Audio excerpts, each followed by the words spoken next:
Sarvamangalamangale Shive Sarvartha Sadhike Sharanye Trambake Gauri Narayani Namostute. Hari Om, Namaste. Namaste. Navaratri is a very special time for all of us. Before we enter into the different aspects of Navaratri, first we should know what is the meaning of Navaratri. Generally we think that Navaratri, we translate it into English. When we translate, then we think that it is 9 nights. That's how generally we think that Navaratri means 9 nights. But then people think about why nights, why not days? Of course, Navaratri is not only celebrated in the night, but day also includes in that. So why then we call it Navaratri? Why not Navadina? So let us start from that word itself. Nava, one meaning of Nava is 9. The another meaning of Nava is new. A new. Nava also means Navavarsha, means a new year. So Ratri, the word Ratri comes from a root, Rati in Sanskrit. Rati means to protect. So Ratri also means the protection. So Navaratri means, one meaning of Navaratri is 9 ways of protection or new ways of protection. So Navaratri is not only 9 nights, but actually the other meaning of Navaratri is 9 ways of 9 aspects of protection. So that's why Ratri is not only nights, Ratri also means the principle of protection which help us to take up our life in a new way, new light, and then progress and be blessed with. So Navaratri, so one meaning is of course 9 nights, other meaning is 9 ways of protection. Now when we talk about different kinds of Navaratri, there are 2 kinds of Navaratris. One is known as the Prasiddha Navaratri, another is known as Gudha Navaratri. So generally we are very much aware of 2 Navaratris. One is known as Vasanta Navaratri, another is known as Sharadiya Navaratri. This is very famous, everybody knows it. So that both of them are known as Prasiddha Navaratri. But there are Gudha Navaratris also, hidden Navaratris. Gudha, hidden Navaratris. So for a sadhaka who is in the path of Shakti worship, who worships Paramatma as Jagadamba or Devi, especially for them, all 4 Navaratris are very, very important.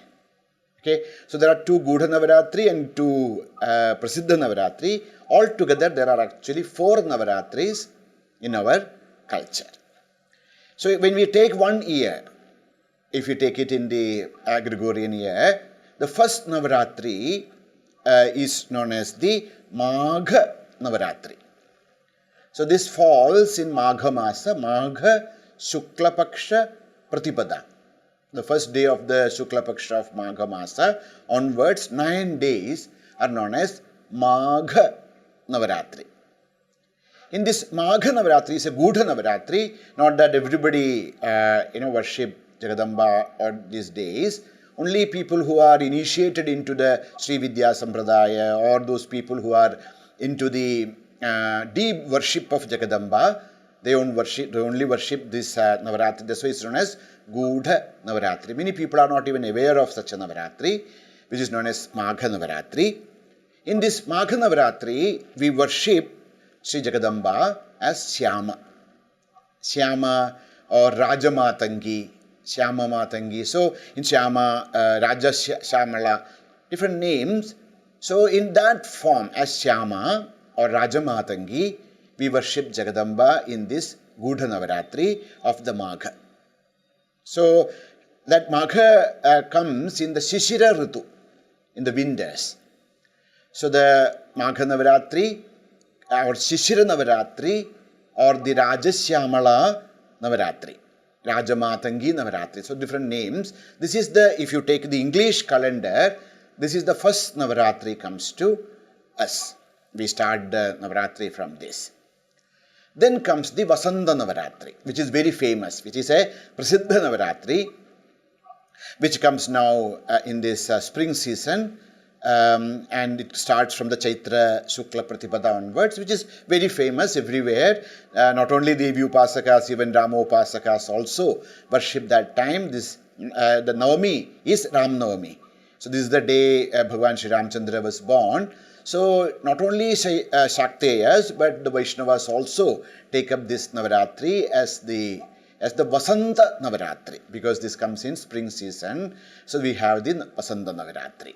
In this Vasanta Navaratri is also known as Lalita Navaratri. The Shishira Navaratri is known as Rajamatangi Navaratri or Shyama Navaratri.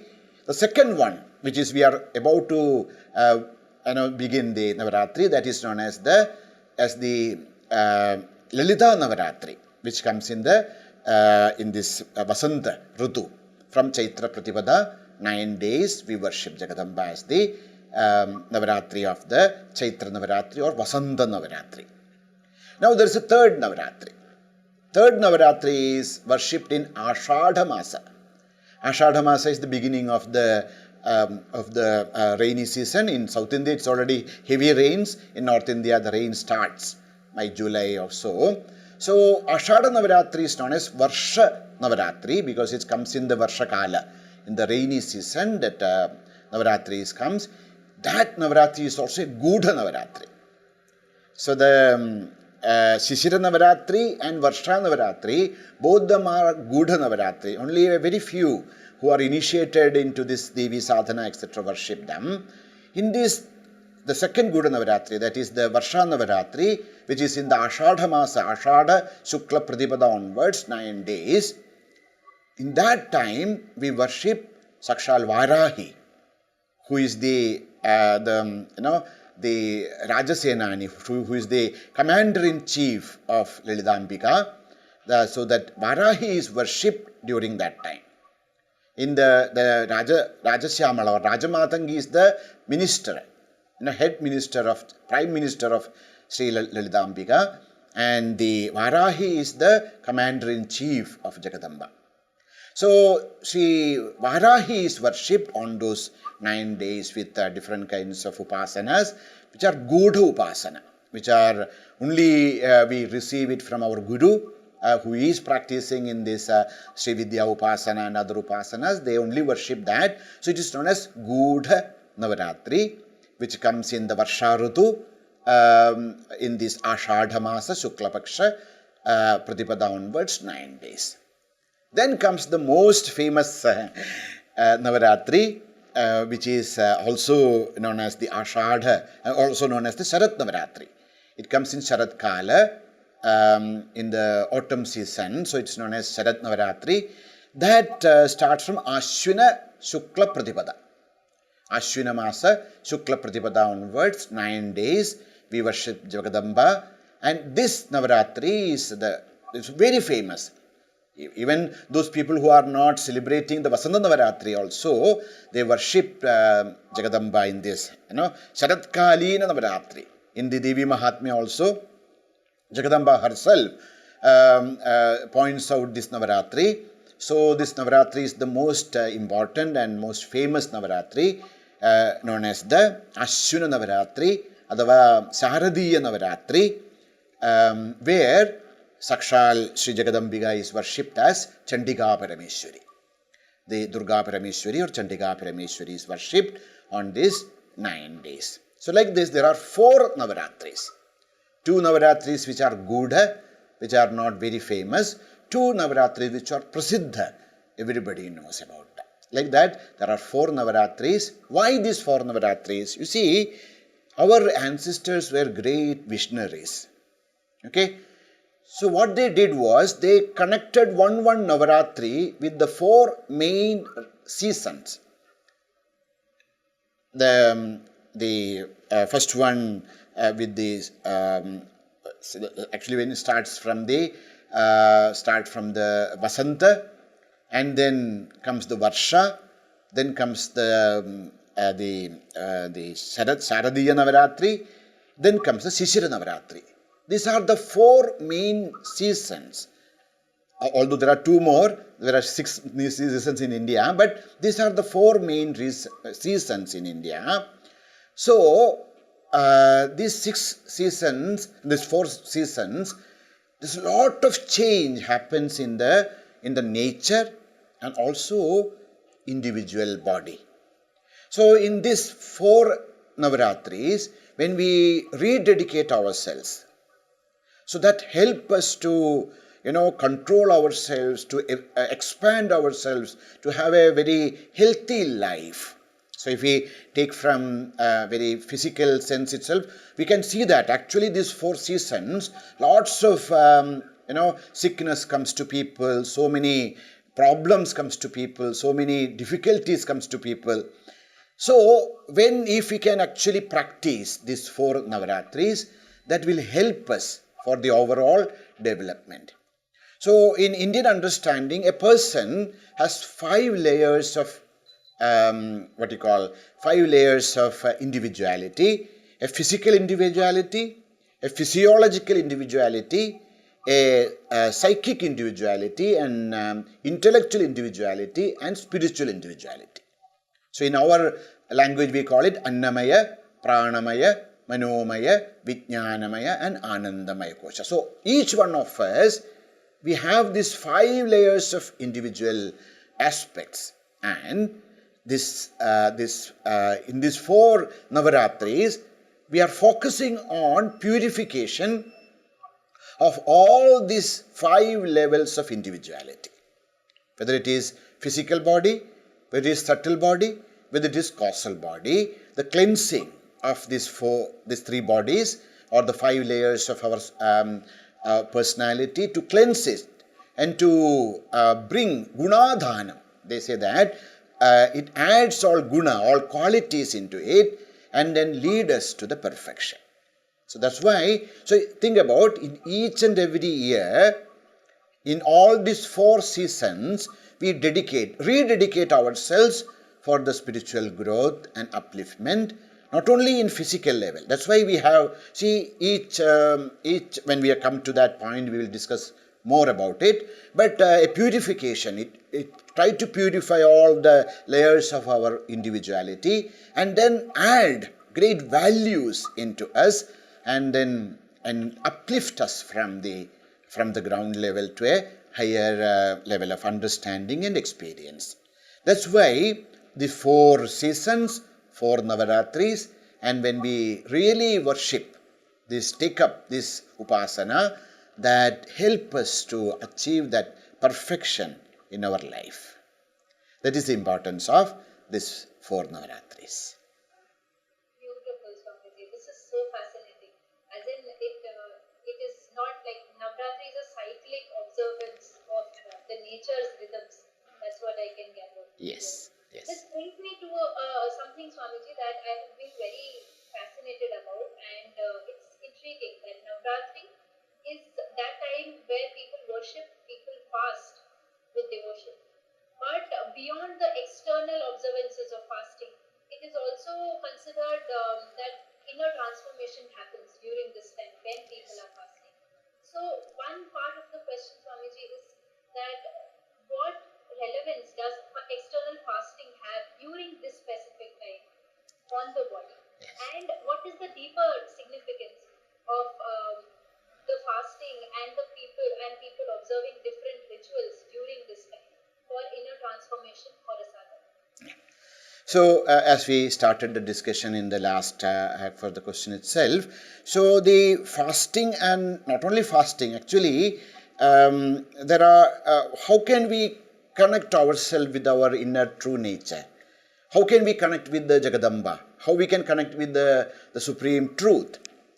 They say that there are different aspects, different tools which help us to connect with the divinity within.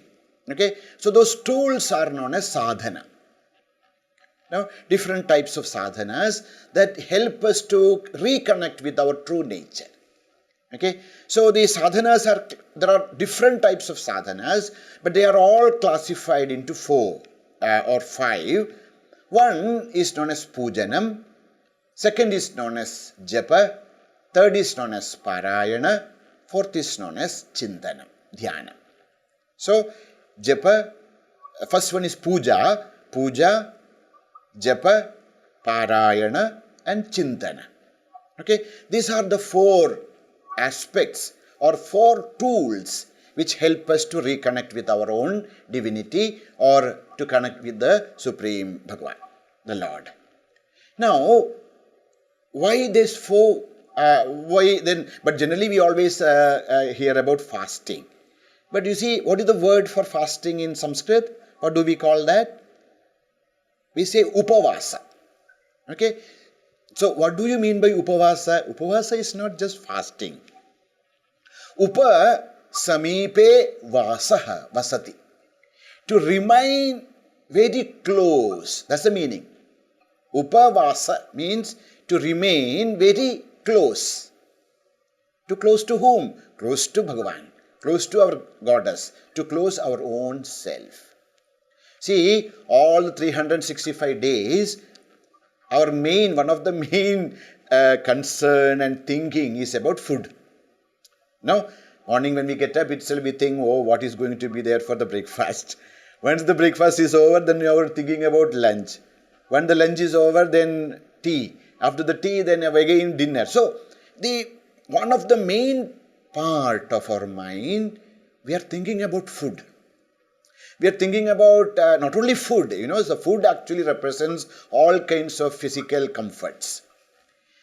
So, of course, we need food, we need comforts to live, but what happens to us is, instead of, they are tools for our growth, we become slaves to them. The physical comforts, food and all of them, in order to, they are supposed to give us strength, they are supposed to give us, lead us to a higher level. Instead of that, what happens is, we become so much obsessed with these comforts and food and other day-to-day things that we start to forget about the goal. So, our acharyas, our ancestors, they thought that at least let us have a few days continuously dedicated for to get connected with our true nature, to upavasa. So what do you see? Actually, there are different upavasas. Every month we have Ekadashi, we have Pradosha, we have Amavasya or Purnima. So these are all days of upavasa, but that's all only just one day. So our ancestors thought that let us have 9 days. Why 9? It's another question. So 9 represents the Purna Sankhya. The number 9 represents Purnam. That is the highest. There is the Purna Sankhya. So let us have a Purna Navaratri. So Navaratri is Purna Ratri. The complete protection. Protection from physical, mental, psychological and spiritual problems. So when we fast these 9 days, when we control our indriyas, when we control our mind, when we control our thoughts and then concentrate more on our spiritual growth, these 4 Navaratris, at least 2 Navaratris, if a person can take up that kind of upavasa. See, upavasa is not only just not eating or eating. Upavasa is to remain very close to our own true nature, very close to the divinity. So when a person is actually ready to take up that kind of a dedicated lives for at least 2 seasons, that brings so much of strength, so much of purity, so much of health. Nowadays, that even the Westerners, there was a study from a Japanese scientist that when we fast for a few days, what it happens is all the dead cells of our body, those cells which are cancerian, that cells which actually creates problem in our body are destroyed. They are eaten up by the living cells. So it's kind of a regeneration, our body, our mind, our intellect, everything goes through a period of purification and rejuvenation. So that is the importance of Navaratri fasting.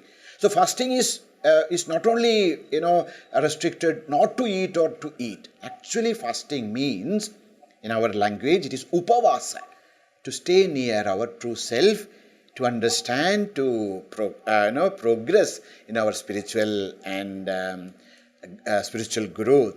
Of course, when we are dedicated ourselves, it helps to cleanse our physical body, our subtle body, and even our causal body is also cleansed, gives us strength, gives us clarity, gives us purity, gives us a very grand vision of life. We are able to control our senses, we are able to control our emotions, because if we can, they say, yogasya pradhamam dwaram vangnirodho aparigraha. If we can control our tongue, that itself is a great growth in spiritual life. So all these aspects is included in the fasting. So fasting is not only just not eating, but these are the days we should dedicate ourselves to the divine consciousness which is deep within us. So this is by putting into perspective the true meaning of why people fast, and rather it means upavas. You've made it more meaningful. Yes. Swamiji, now speaking of 9 days that you mentioned, 9 means Purna. We see that the general understanding of Navaratri and how the 9 days are divided is that the first 3 days are dedicated to Ma Durga, the Shakti, strength.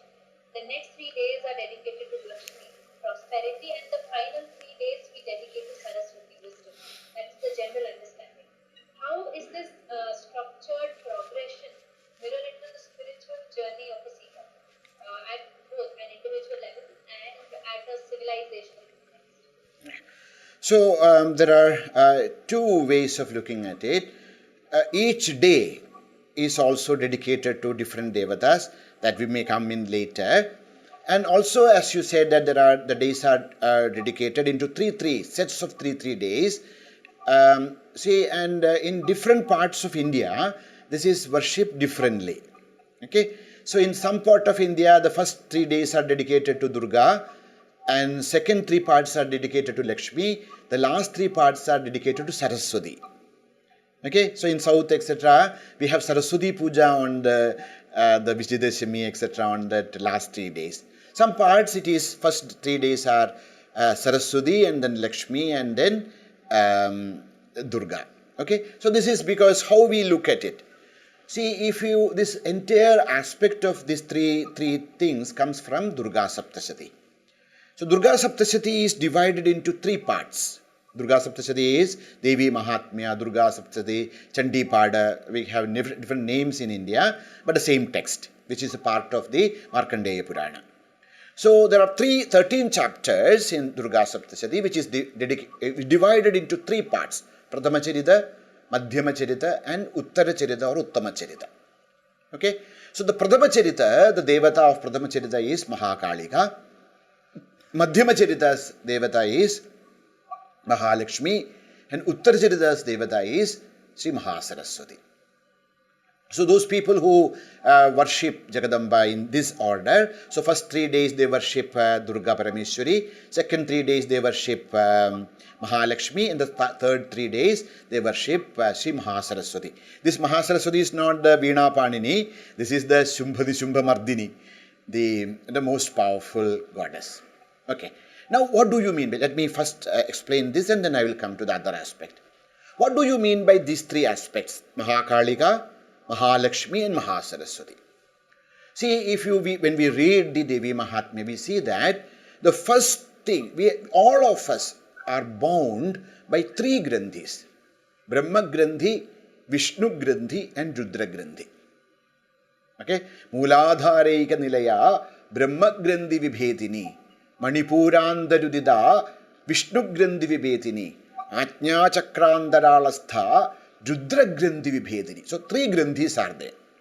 We are all bound. We are Pashu in the language of the Tantra. Pashu. Pashu means what? Those people who are living only in the sensual level, who are bound. Pashyati iti Pashu. The one who lives in this, who thinks that whatever we see alone is the truth. Such people are known as Pashu. Now, we are bound by 3 Grandhis. The first Grandhi is known as Brahma Grandhi. What is Brahma Grandhi? Brahma Grandhi means our Raga and Dvesha, our likes and dislikes. So, if you read the Devi Mahatmya, in Prathama Charita, what happens is, in Prathama Charita, Jagadamba helps or blesses Vishnu, and Vishnu kills Madhu and Sudana, Madhu and Kaitabha. So, Madhu and Kaitabha represents Raga and Dvesha. So, that's the first Grandhi. That's how we are all tied to this world. So, when we do the worship of Mahakalika in the 3 days, we are breaking or we are praying Jagadamba to break the first Grandhi, which is Raga and Dvesha. Then when we proceed, so Raga Dvesha represents Mala, impurities of our heart. Then when we proceed, then comes Vikshepa, all distractions. The mind is full of distractions. We are not able to concentrate on anything. Why? Because that is the nature of the mind. So Vikshepa is the second problem which all of us face in our life. So that is indicated as the Mahishasura. See, what does Mahishasura do? Mahishasura takes different forms.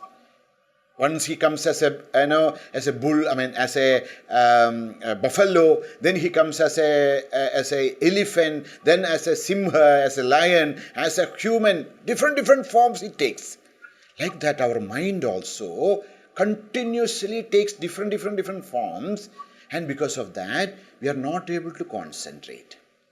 The second problem of our life, the second way how we are all tied to this universe, to this prapancha, is with the Vishnu Grandhi. So that's why Vishnu's Patni or Vishnu's Shakti is Lakshmi. So the Madhya Charita, the second part of Durga Saptasati, is dedicated to Lakshmi.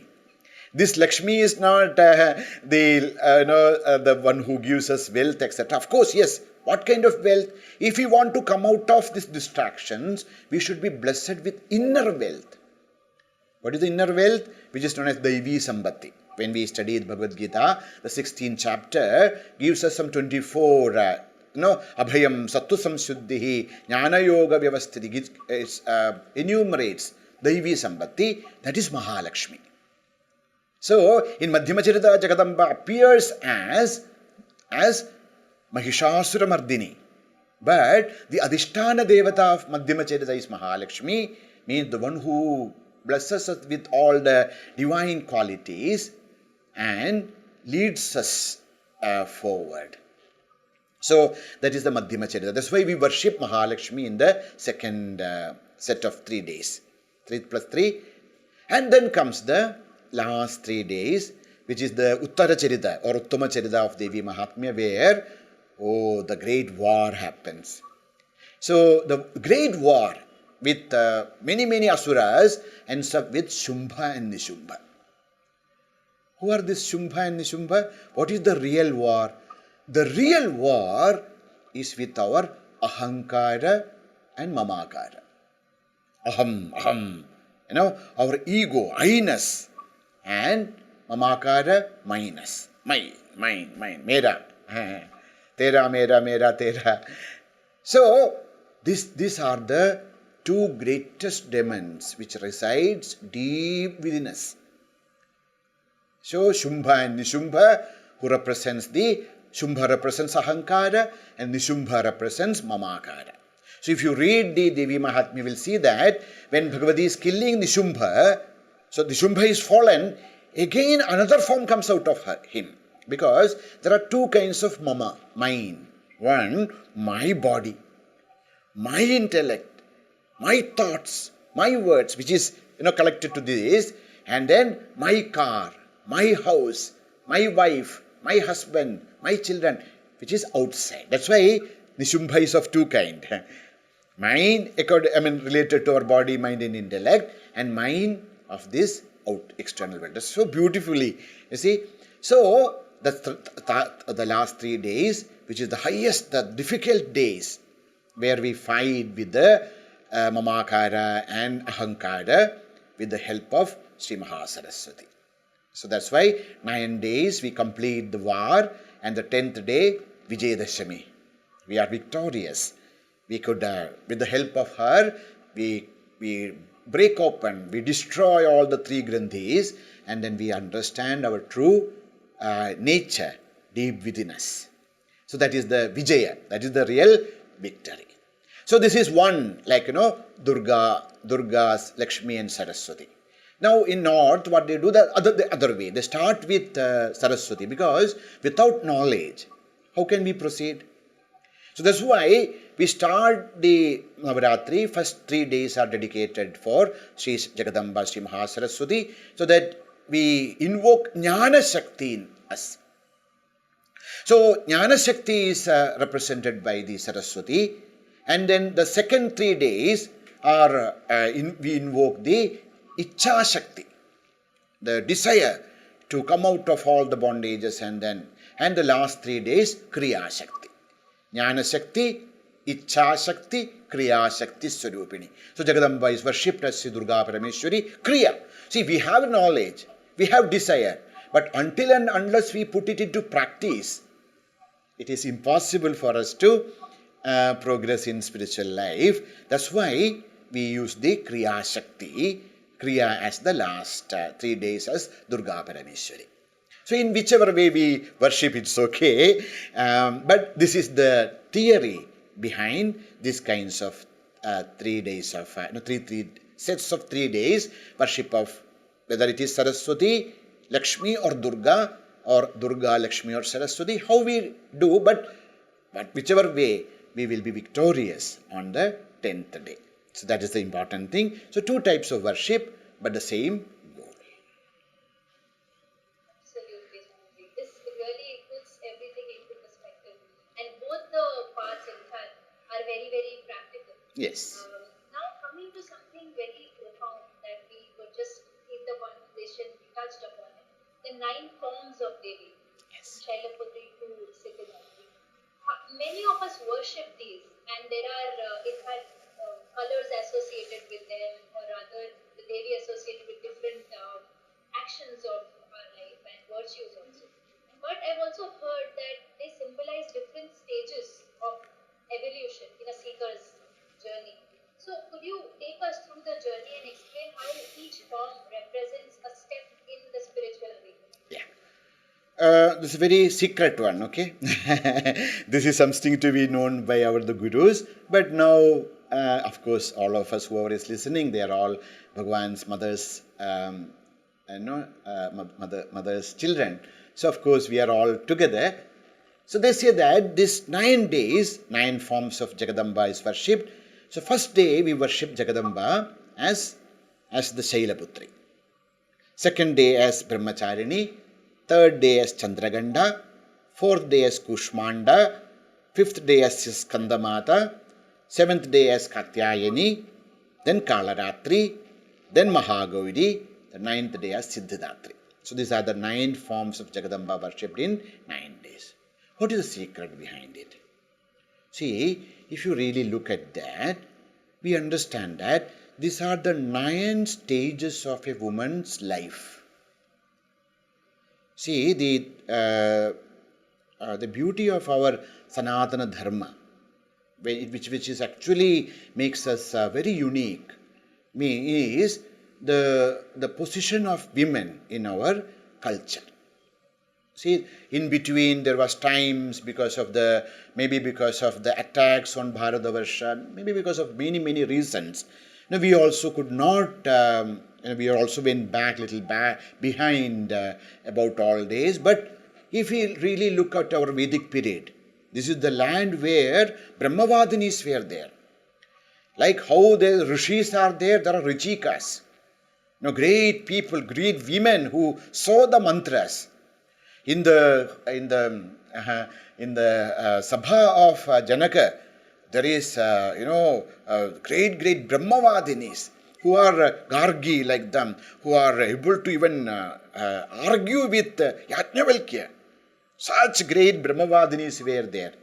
Either Yajnavalkya's Patni herself, was such a great, Brahmavadinis, and so such a tremendous, such a high kind of vision of ladies, women were there in India.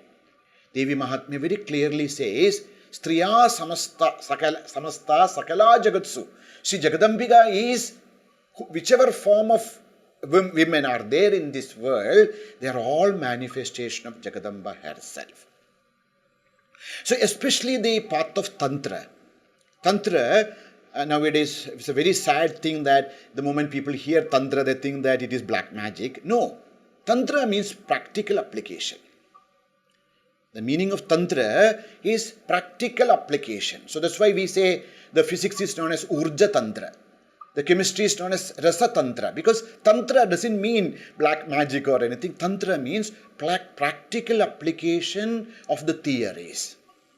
So in the Tantric tradition, the Jagadamba, the Ishvara, Paramatma, is worshipped as woman.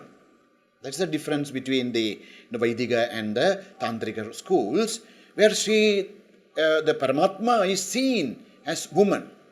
That is very unique to our culture. So in this, what happens is, these 9 days are worshipped as the 9 stages of a woman's life. First one, as a Shailaputri, as the daughter of Himalaya, very cute, very beautiful child. Then comes Brahmacharini, the stage of a woman as a student who studies the Shastras, who studies and then understands the life. The third one is known as Chandraghanda. Chandraghanda means the day she marries to Sri Bhagavan. So this Chandra represents Shiva. Chandraghanda means she becomes Ardhangini of Sri Parameshwara. She becomes married to Sri Parameshwara. So the stage of a marriage is shown in the third day. The fourth day is known as Kushmanda. Kushmanda means in whose womb the entire universe is there. A stage of pregnancy.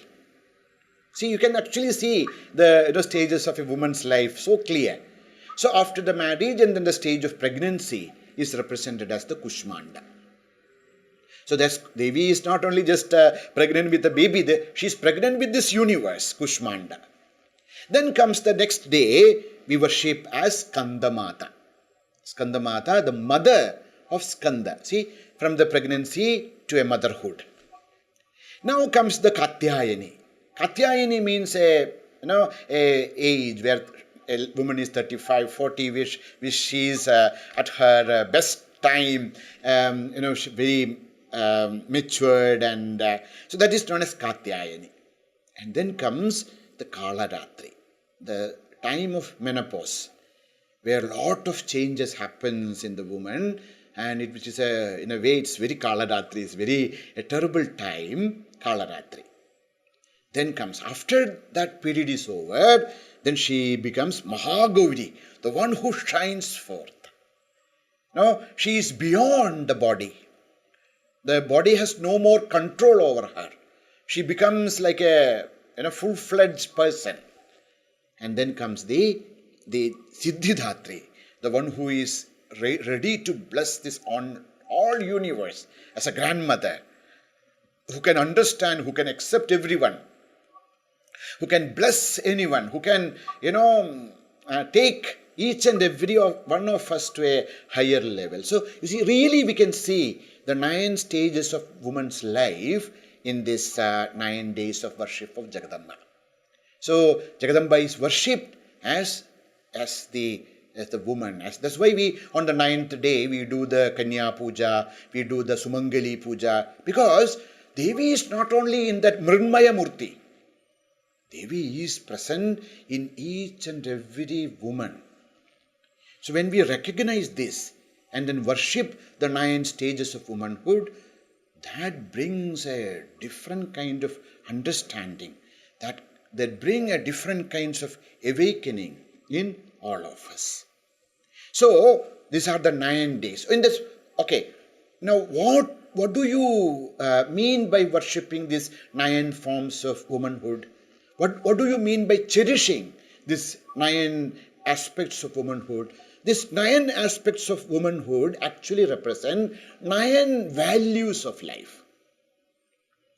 So the first thing, if we really want to progress in our spiritual, not only spiritual, whether it is material, whether it is spiritual, if you really want to have a happy life, first thing we should be like Shailaputri. The purity of mind, the childlike life, not childish. There's a lot of difference between childish and childlike purity of heart. So we start our growth, our life, our spiritual, pilgrimage by developing purity of heart. That's the most important thing, without which no spiritual life is possible. So we start with purity of heart. When we worship Shailaputri, this is what we pray to Jagadamba. Oh Mother, please bless us with this purity. Then comes the second day. Just purity is not enough. We should have right knowledge. So, Brahmacharini. This here, Brahma, not only, it's like generally when we say Brahmacharya, people think about the celibacy, but Brahma also means Veda. So, when you say Brahmachari, it is not only celibate. Brahmachari means a person who dedicates his life to study Brahma. Brahma means Veda. So we have purity of mind. That's not enough. We should have Brahmacharitvam, the study of the scriptures.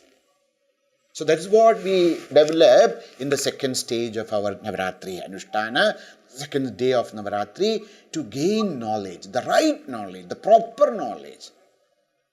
So Brahmacharini. Now we have purity, we have knowledge. That is not enough.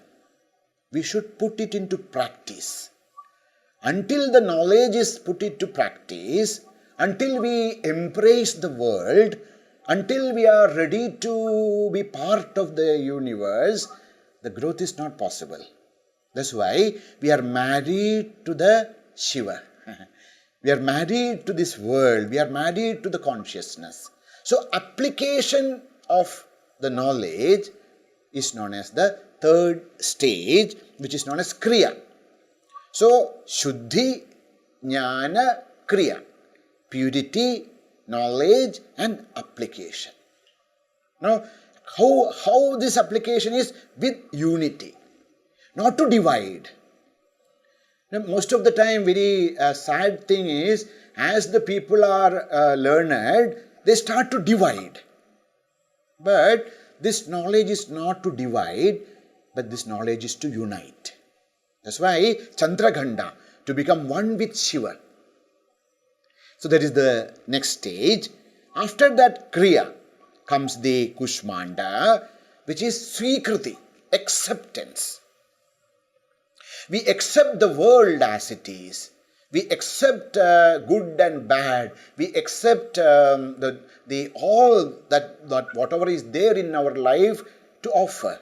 See, why so much of nowadays everyone is so much of stressed, so much of strain, so much of problem, so much of peacelessness. We are shattered. Why?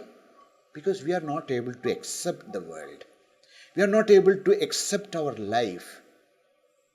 So when we have the right purity, the right knowledge, and then application, that help us to accept. To accept who I am. I am what I am. You are you who you are. The world is what the world is. When we start to accept it with the understanding of unity with the Ishvara, that is the next stage, next step of our evolution. Once that happens, then comes this Skandamata, the motherly love, compassion, affection, prema, karunya. This all start to manifest in our heart. The life becomes so beautiful because we love Bhagavan and we love everyone. Then we see the Lord in each and every being and we start to love. Sattosmin parama prema rupa. That parama prema, the absolute prema starts to manifest in us. As that is the next stage of Skandamata. So it's like the step by step evolution of a jiva. When that happens, we start to see this love is only possible when I accept you as you are. Without this swikriti, without the acceptance, love and affection is not possible. Why nowadays so much of the relationships are breaking? Why? Because people are not ready to accept the other one as he is or she is. The entire relationships are based on assumptions or lust. We do not see who he is. We think that this is the person, but then after some time we understand this is not what I thought. We are not able to accept him because there is no acceptance. Love or an affection is not possible. So, the spiritual growth helps us to reach that position which acceptance gives us the strength to love, to cherish, to have affection, prema and karunya. When we reach that, then comes the next stage of Katyayani, where a maturity comes to the person. The Katyayani, the stage represents the Katyayani. The sixth step is Katyayani. A maturity. Physical, emotional, intellectual and spiritual maturity. To see things as they are, to accept as they are, to react in the most mature way, to grow mature, so that maturity, that is known as what we call as pakvata. We become pakva. We are ready for that growth, that maturity, that pakvata comes on the 6th day of the Katyayani's day. Then comes the 7th day, where, Kalaratri. See, once we start to walk the path of spirituality, not only spirituality, if we walk the path of Dharma, we will see that lot of negativity starts to manifest deep within us.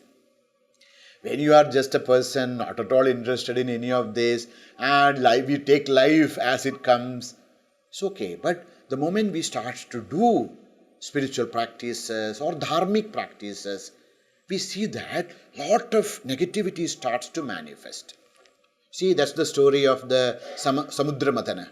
So when the Devatas and Asuras were churning the ocean, what came first? It was Kalakuta.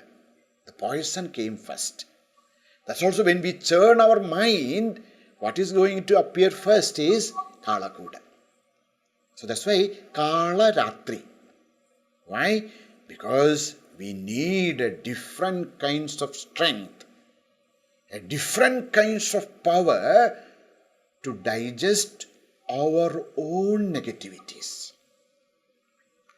So the negativities of the world and the negativities of our own self, which starts to manifest because of our prarabdha karma, purva karma, all the negativities which are stored deep within us start to manifest. And we need great strength, we need great power to synthesize them, to digest them, to turn them to the right direction. So that's why the next stage is known as Kalaratri. Once we digest it, once we overcome all those negativities deep within us, then comes the day of Mahagauri. We start to shine. Gaurag. No, we start to shine like gold. Once we face the inner demon and then conquer all the negativities deep within us and negativities of the world, then comes the Mahagauri, which is Samattu Buddhi. We we reach a stage where the equilibrium, that the stage of equanimity, equilibrium comes to us. So Mahagauri represents that power. Samatvam yoga uchyate, where the equilibrium comes to our life. Once the equilibrium comes, then comes Siddhidatri, the one who gives the Siddhi. What is the Siddhi? Ekata, oneness. Oneness with the Supreme, oneness with the entire universe. We understand that there's only one and the same truth, only one truth is there. That truth is my own self. So that is Siddhi, to see the oneness, to see the connection, to enjoy the highest truth deep within ourselves.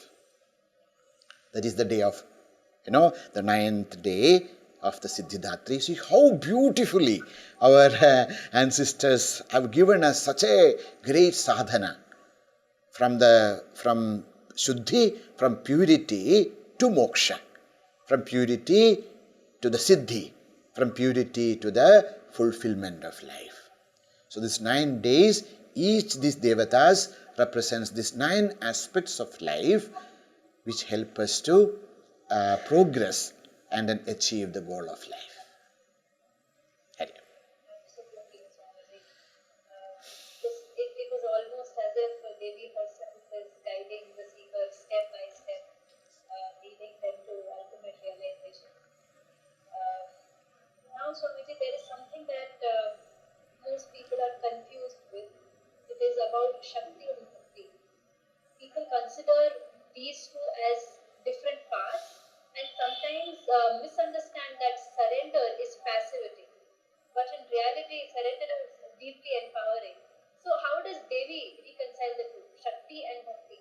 How does one balance the strength and surrender in spiritual practice? Yeah. See, first thing is, as we know that Shakti and Bhakti both are feminine words, whether it is Hindi, whether it is Sanskrit. Shakti also, Bhakti also, both are feminine. And many people think that Bhakti means, a passive path. It is not so. The greatest Shakti is Bhakti. The greatest Shakti, the greatest power is Bhakti. What is that Bhakti? As I was telling, Sattvasmin Parama Prema Rupa. That divine love is the greatest strength. When that divine love touches us, there is nothing in this universe which we cannot do. The Bhakti is that which pushes us to the Supreme. The Bhakti is that which blesses us with the real strength. You take up any Mahatmas, any great Mahatmas of this world who has done such wonderful activities, you will see that the power comes from Bhakti. Any Mahatmas we take, the deep devotion to the truth, that is that which brings Shakti. So, Shakti and Bhakti are not opposite to each other. The pure devotion is not a passive thing. That is the highest form of our dedication. Now, when we are ready to offer all our actions as the worship of Lord, and we are always trying to remain in the divine presence, when we always try to find the divinity within and without, when we really try to match ourselves, tune ourselves with the supreme consciousness, that is Bhakti, that is Shakti. So Bhakti and Shakti, people think, because sometimes they don't think it in deep, but they are not two. They are actually the two sides of the same coin. And Sri Jagadamba represents Bhakti and Shakti. So as Sri Radharani, she represents as the Bhakti. As Durga Parameshwari, she represents the Shakti. Are they different? No. See, that's why when we read Bhagavata, you see that when Sri Krishna was born in the cellar of Madura, Sri Maha Durga, she was born as the daughter of Nandagopa. They were shifted to each other, and then Kamsa was trying to kill this Durga, and she rises and says that your Antaka has already born. See, this is indicating one thing. And the beginning of our spiritual life is with Shakti. When you take Krishna as Ishvara, the Ishvara comes to our lives through Shakti. Through our, through our individual functions, we try what we generally call as Purusha Prayatna. Okay, self, activities, we do things where I am doing this, that is there. But that spiritual evolution starts with Shakti, it ends with Radha. The one stage of Bhagavan Sri Krishna's life starts with the birth of Durga, ends with the Ramana, ends with the Rasa Krida, where the Radha appears, which is the Parama Prema. So, Bhakti, the Shakti takes us to Bhakti, and Bhakti fulfills the Shakti. So, they are not two different things, they are one and the same, they are the two sides of the same coin. Absolutely. That is such an important clarification, because people generally perceive surrender as weakness, and but it's about complete trust and alignment to the divine, surrendering yourself totally. Right. Brings me to another crucial insight, Swami. In the Bharatiya thought, Shakti is not just an external deity to be worshipped, but it is the very essence of existence. How can seekers cultivate an experiential understanding of Shakti as a living force in their daily lives, and beyond the rituals and prayers, how can they perceive her as a living force? See, let us start with, so you are talking about the sadhana. Okay, so what is the sadhana for us to realize, experience this divine truth within us? See, I like to call it divine truth, when we want to call it divine power, whichever, everything is same. So how can we do this? Bhagavan Ramana Maharshi says, Pujanam Japaha Chintanam Kramat. How can we develop? How can we grow in spirituality? It starts with pujanam. We worship Jagadamba. When we want to worship her, we need our body, we need our speech, we need our mind. These are the three karanas. These are three equipments of us. So like, when we started our learning the cycle, we always had a third wheel. When we are small babies, we had a third wheel. So all these three, the body, the mind and the speech together constitutes puja. So we should start our spiritual growth from puja. Along with puja comes japa. In japa, the body is not important, the speech and the mind are important. So when we do puja, along with the puja, we start to do japa of Jagadamba, Nama. Okay? Then comes, as the part of japa itself, comes the Parayana. So, in the tradition of our Shakti worship, we study the Durga Saptasati, we study Devi, Bhagavata, we study Saundarya Lahari. So many texts are there. We do the Parayanam of that. The Parayana also brings lots of, stability to us. It gives a training for our mind to sit and to practice. And then slowly, so first body, speech and the mind. Slowly we come to the level when the Parayana and Japa, speech and the mind. Then we come to the stage of Chintanam. Contemplation, meditation on what we have read, what we have understood, and into that slowly our mind starts to dive deep into our own true consciousness, try to understand the deeper meanings of life, and we start to enjoy the fullness of life. So what should we do other than japa and to be conscious of the truth? So chindanam, meditation. Meditation is not only, nowadays everybody like to meditate, they sit in a posture, etc. That is not meditation. What is meditation? What is dhyana? Dhyana is to dive deep into our own consciousness. To ekatanata, hristale manaswasthata. Sri Ramana Maharshi says, what is the dhyana you are talking about? Hristale manaswasthata. When our mind abides in our hrit, in our consciousness, in our heart, that is known as the real meditation. So, what can we do when we are in this life? When we are in this, of course, if we can develop these three, a simple puja, a remembrance of Jagadamba's Nama, and we start to read the greatness and tattva, the knowledge and the leelas and tattva and the greatness and the understanding of Jagadamba through the study of the scriptures. Along with that, slowly we dive deep into our own consciousness and try to understand the truth, to the applied understanding of Jagadamba. Understanding that this entire, so there's a beautiful portion in Devi Atharva Shirsha. There the Devatas ask him, "Oh Devi, who are you? Kasitvam." There he say, "Aham Brahmaswarupini."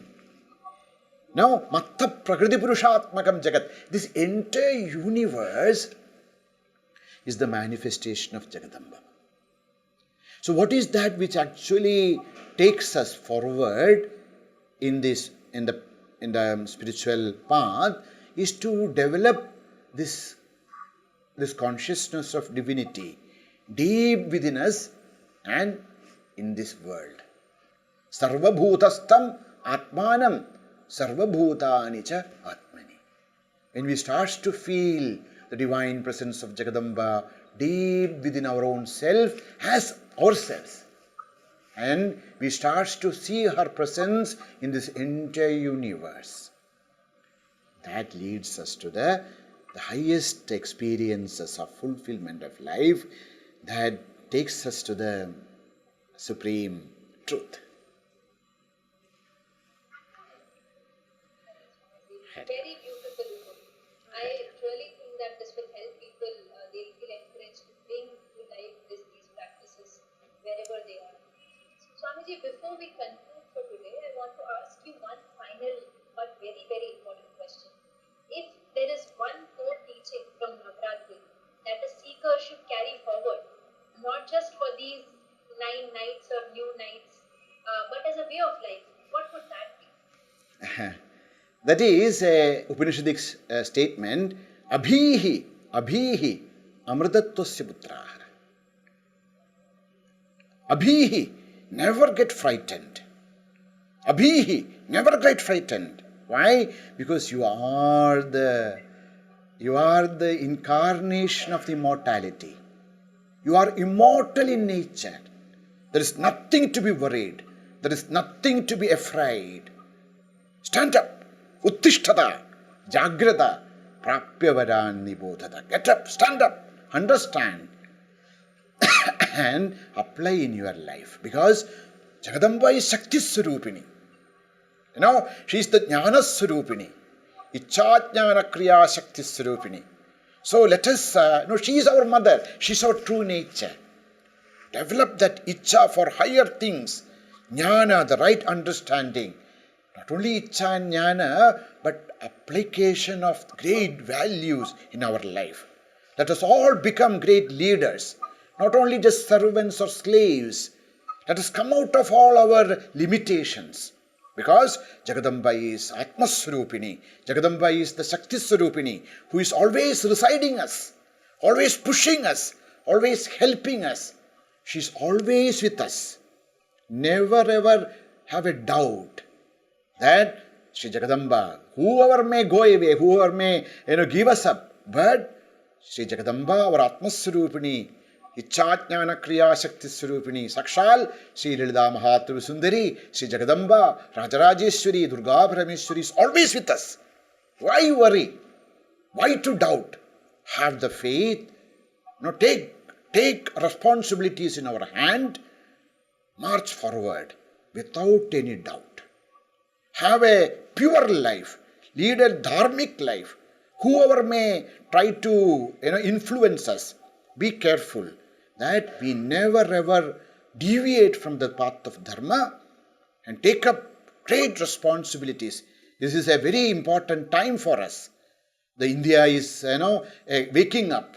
India is entering into the yuga of Vishwaguru. And it is our duty to live the best life, to show the entire world the light of the Arsha Vidya, the light of divine wisdom deep within. It is our duty. We must. May Jagadamba's grace and blessings give us that strength, clarity, wisdom, pure love, dedication, so that we shall take up great things in our life, change our life, change the life of our family, change the life of our community, take our nation, our Rashtra, into its own original state of Vishwaguru. May Jagadamba's grace and blessings be ever with all of us. Thank you so much, Devi. That's truly a thought to reflect on. I can't thank you enough for your time and wisdom today. This conversation has been an eye-opener, and I'm sure it will help a lot of people deepen their Navaratri sadhana.